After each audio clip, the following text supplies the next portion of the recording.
ये एक एनसीईआरटी का क्वेश्चन है। बहुत अच्छा क्वेश्चन है जिसमें दो तरह की ट्रांजैक्शन मिक्स हैं और हमें बैलेंस शीट भी बनानी है। तो इसमें हम बैलेंस शीट भी बनाएंगे इंफॉर्मेशन को दिखाने के लिए जो भी है। और इसमें जो कुछ बच्चों को कंफ्यूजन था कोलेटरल सिक्योरिटी वाले क्वेश्चन में कि डिवेंचर्स को किस तरीके से ट्रीट किया जाए, तो वो भी हम इसमें आपको समझ आ जाएगा कि अगर आप ध्यान से समझेंगे तो क्या गड़बड़ हुई है। कुछ बच्चों का गलत था और बातें उन्होंने मेरे से पूछा नहीं। तो क्वेश्चन ये कहता है कि एम लिमिटेड ने 10,000 डिवेंचर इशू किए हैं 100 each eight A premium of 10% on 1 जनवरी 2019। फिर उसने एसेट्स खरीदे हैं 2,50,000 के और लाइबिलिटी भी ली है 60,000 की और 5% डिवेंचर इशू कर दिए वेंडर को डिस्काउंट पे। उसी डेट को उसने जो है लोन भी लिया है और 8% डिवेंचर इशू कर दिए हैं as a collateral security. Amount नहीं बताइए तो मान लेते हैं 1 लाख के किए होंगे।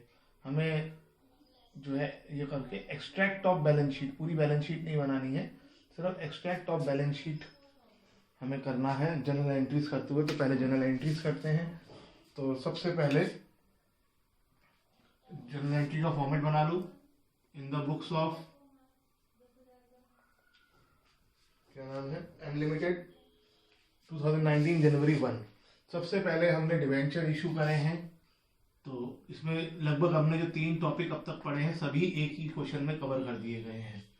Bank account debit to debenture application and allotment account.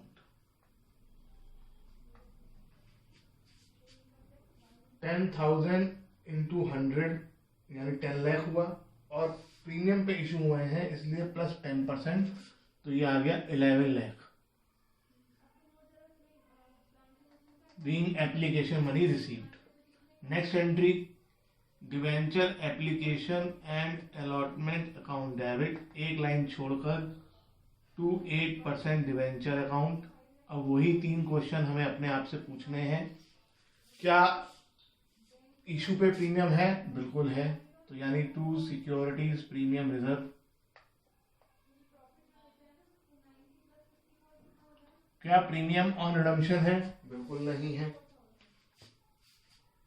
इसको क्या कहते हैं, ऐसे ही छोड़ देंगे, जब डिस्काउंट तो हो ही नहीं सकता। अब अमाउंट डालेंगे, यहाँ 11 लाख आएगा, यहाँ फेस वैल्यू आएगी जो 10 लाख थी और 1 लाख जो प्रीमियम जोड़ा था यहाँ 1 लाख आ जाएगा।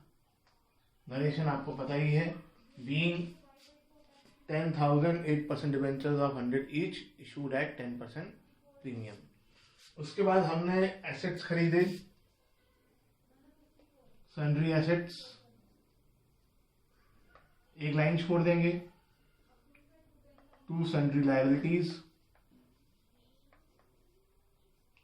To vendor account.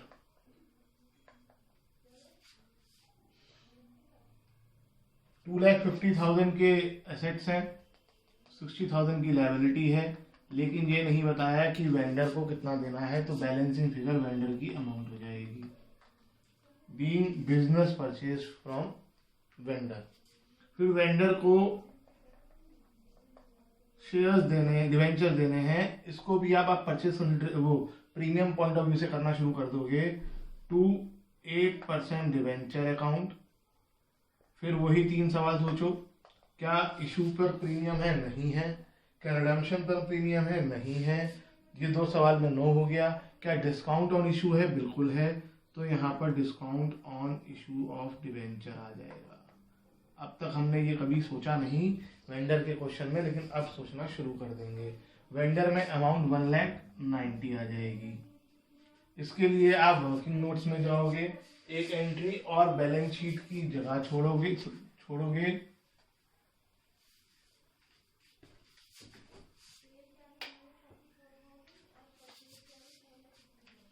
मैं ऊपर कर रहा हूं वर्किंग नोट्स। इशू प्राइस, एक डिवेंचर 100 का है और 5% डिस्काउंट यानी -5 95 हो गया। नंबर ऑफ डिवेंचर्स 1,90,000 अपॉन 95 यानी 2,000 डिवेंचर्स हो गए। डिस्काउंट में 2000 इंटू 5 यानी 10,000, और डिवेंचर में 2000 इंटू 100 यानी 2 lakh. Being 2000 debenture of 100 each issued at 5% discount in purchase consideration. फिर हमने लोन लिया है फ्रॉम द बैंक, नहीं बताया किससे, तो bank account debit to loan from bank account. कितने का लोन लिया है हमने लोन लिया है 1 लाख का। Being debenture being loan taken. अब इसके बदले हमने debenture as a collateral security दे दिए हैं। मान लेंगे 1 लाख के दिए हैं कि क्वेश्चन में वो नहीं लिखा है, तो हम मान के चलेंगे जितने का लोन लिया। ऐसा कोई रूल नहीं होता है, कम का भी हो सकता है क्योंकि ये तो सेकेंडरी सिक्योरिटी है। तो लोग क्वेश्चन में नहीं दे रखा तो कितने के तो होंगे ही। तो आपके पास चॉइस है, आप अगली एंट्री करो या ना करो। मैं एंट्री से समझा देता हूँ कैसे होगा।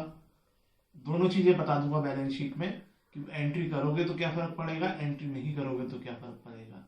Debenture suspense account debit to debenture account और 1 लाख आ जाएगा। Being debenture issued as collateral security. अब यहाँ पर पूरी बैलेंस शीट बनाने को जाए तो हमें ये एसेट्स और लायबिलिटीज भी बैलेंस शीट में दिखानी पड़ेगी। लेकिन प्रॉब्लम की बात यह है, हमें ये नहीं मालूम है कि ये जो बैलेंस शीट, ये जो एसेट्स और लायबिलिटी आई हैं ये किस तरह की हैं, करंट है, नॉन करंट है। तो इसलिए इनको हम नहीं दिखा पाएंगे। हम सिर्फ जो बाकी, इसलिए उन्होंने एक्सट्रैक्ट मांगा है बैलेंस शीट में, जो इन्फॉर्मेशन अब तक हमने एंट्री करी है उसका। वैसे इसमें एक चीज और हो सकती थी लेकिन मैंने अभी कराई नहीं है। बैलेंस शीट का एक्सट्रैक्ट मांगा है उन्होंने 31 मार्च को। तो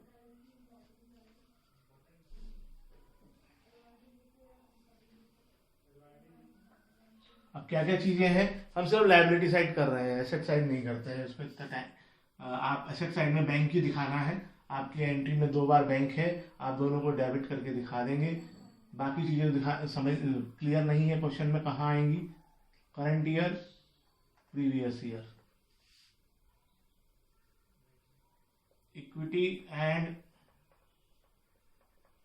लायबिलिटीज। ए शेयर होल्डर्स फंड। अगर क्वेश्चन में डिस्काउंट और प्रीमियम नहीं होता, इस क्वेश्चन में दोनों चीजें, तो ये हेडिंग की जरूरत नहीं थी। आप ब्लैंक छोड़ के नेक्स्ट हेडिंग में आ जाते। शेयर कैपिटल, इसकी भी जरूरत नहीं है लेकिन ये रियल लाइफ में होता ही होता है तो इसलिए मैं लिख रहा हूं। Reserve and surplus, note number 1।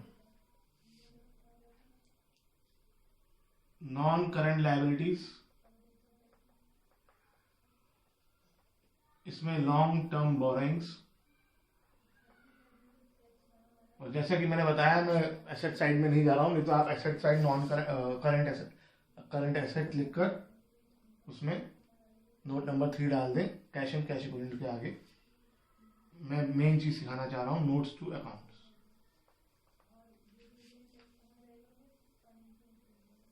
अगर आप दिखाना चाहते, चलो छोड़ो, दिखाई देते हैं।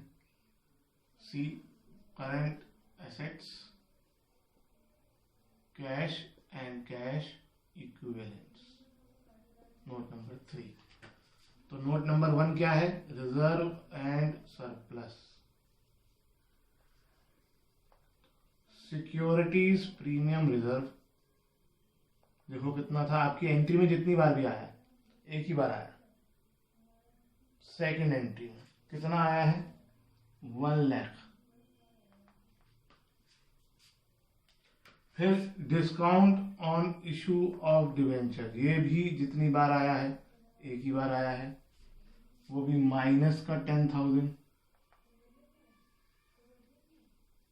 जितना है माइनस में ही लिखोगे, 90,000 आ गया और 90,000 यहां चला गया।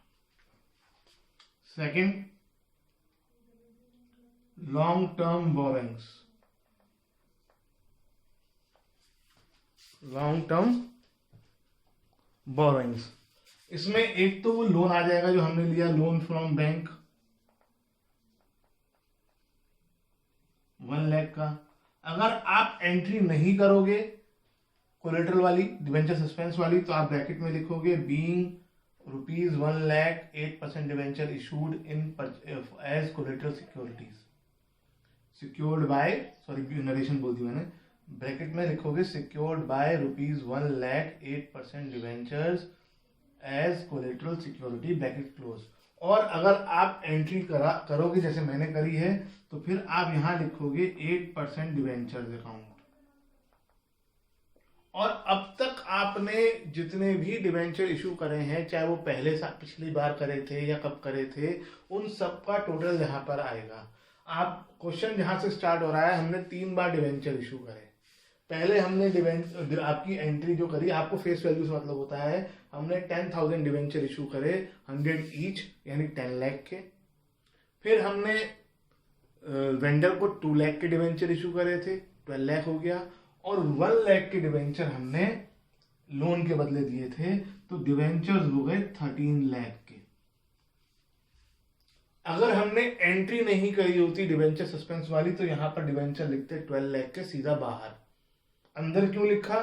क्योंकि हमने एंट्री करी है। एंट्री करी है तो ऐसे में डिवेंचर सस्पेंस अकाउंट जो भी है, जितना भी है, वो यहां माइनस होगा और फिर अमाउंट बाहर जाएगी।